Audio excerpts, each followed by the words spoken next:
Hey everybody, welcome to What the Flick. Hannibal Season 2, winding down, Episode 10, Naka-Choko.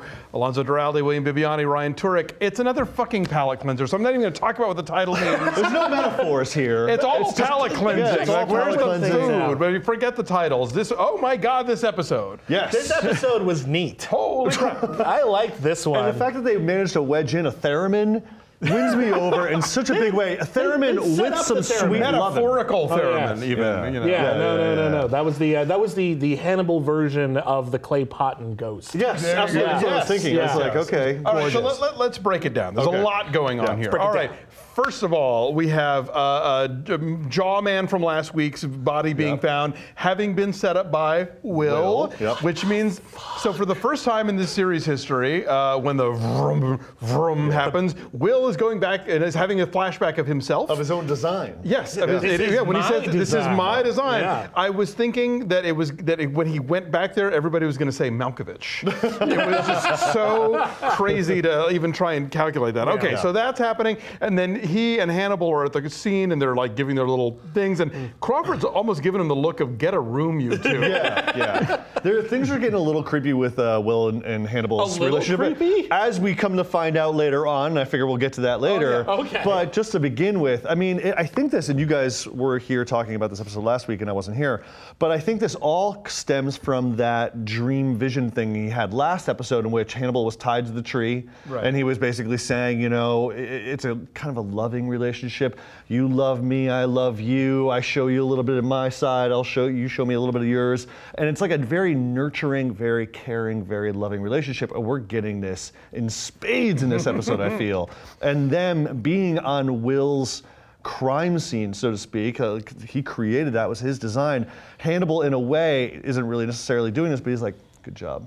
I love you all the more for this. He's definitely like, he's not killed before, but it's like he's giving a grade. I never killed before. Like this. And let's talk about Vincenzo Natali came back and directed this episode Vincenzo again. Natali, great director, and he managed to take his sex scene from the previous episode, which was this wonderful, pretentious Fight Club moment of and then he managed to make it kinkier and more psychological. And I would also like to say that, as we discussed last episode, we were like, is there weird sexual tension between Will and Margot, even though Margot had said she was lesbian? Yes, there was! Bing. Yes, there was. She's trying to get preggers. Yeah. She's trying to get preggers. Sometimes you can just transcend that stuff. Fantastic. I do want to point out real quick, in addition to Natali directing, this is the second screenplay in the entire run of the show that is Bryan Fuller does not have a credit on.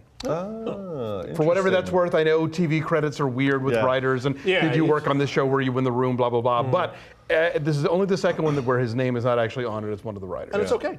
Yeah, no, it's a real good one. Good job, whoever it was. I really dig that we're starting to see, you know, a little bit of the Hannibal canon get mixed up a little bit, because really Margot, really mixed up, because Margot in the books is trying to get pregnant thanks to Mason. She's like after Mason all the time, trying to get preggers, as I'm using your terminology, and she goes to Will. And there's that whole conversation about breeding. Yes. Oh, yeah. And now we finally get Mason, which is fantastic. And he does not disappoint. And he really does seem like he's playing like a younger version of Gary Oldman in Hannibal too. Like he's got the same voice. He's got the same. He's really, and he is creepy as hell. Michael Pitt, always so creepy. Almost always. Maybe not in maybe whatever the movie in where it's France in '68 and they're having a three-way. But almost everything else is Michael. My joke about Michael Pitt is that in most movies he looks like he has a cover of mucus on him. But in this movie, even cleaned up, still creepy. No. But what's interesting is they go right for the pigs. They're going right for that whole thing. The thing is,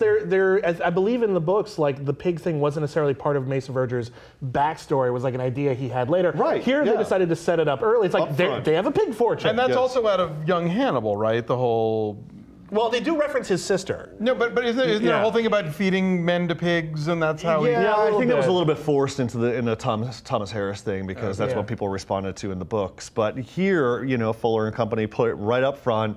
You know, he's already taunting Margot by putting the meat in her suit. In her outfit, and I love Catherine Isabel's, that's my suit. You know, it's like, oh, you poor thing.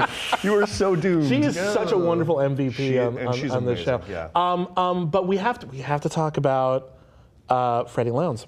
Oh, yeah. So Freddie Lowndes goes up to Alana and just says, you know, maybe we were sort of right, and just like we shouldn't, these people Hannibal and Will shouldn't be together because they bring out the worst in each other. And there's this wonderful like dinner where it's just like, oh, I'm not sure how you guys. Well, we understand our relationship. Yes, everything is great. It's so creepy. Yeah, everything's awesome. So Freddie Lounds goes to see Will for reasons and finds the super suit of the bad guy from last week. And then Will's like, I can't let you leave. And he goes and she screams or whatever. And then the next thing you know, he brings meat to Hannibal. Mystery meat. Mystery meat. Right, yeah. exactly. And it's like, you cut the ginger. And they're like, ha ha ha, her hair was red. Oh my God, her hair was red. Ah! I don't like to conjecture, but I'm thinking that for the way this show is going to run, that she's hiding somewhere. Yeah. Yes. All this was for the benefit of Jack Crawford's voicemail. Yes. He brought who knows what, venison or something to Hannibal's house. Maybe not, but that's I'm giving them Hannibal. The one hole in that is I feel like Hannibal would notice like.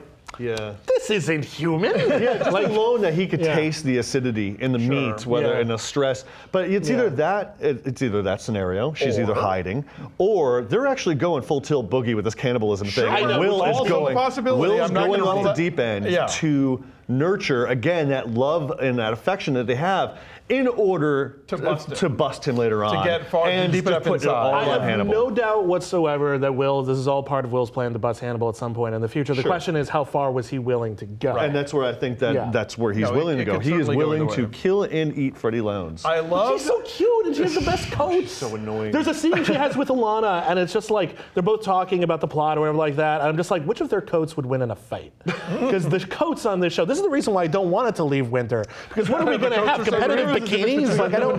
You're thinking about coats, and I'm thinking, boy, that must taste really good. I cannot. I wonder the coat? No, the meat. It's all about meat. I love the use of the expression "long pig" because that is what has a. Google it. So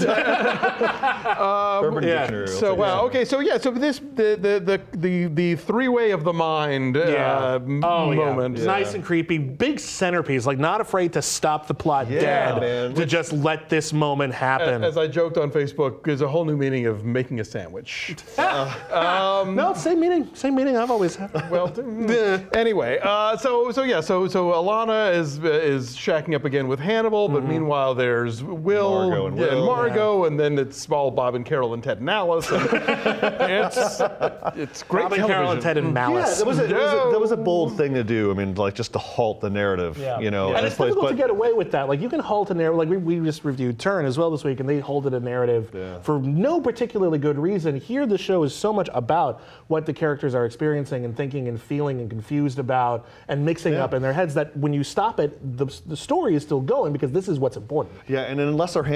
I mean, I think that would have just fallen apart, that scene, but Natalie knows how to shoot sex. He's got a great eye for that stuff. And Ryan, you've talked before how this is a show that you have to actively watch. That you can't be doing other stuff, No.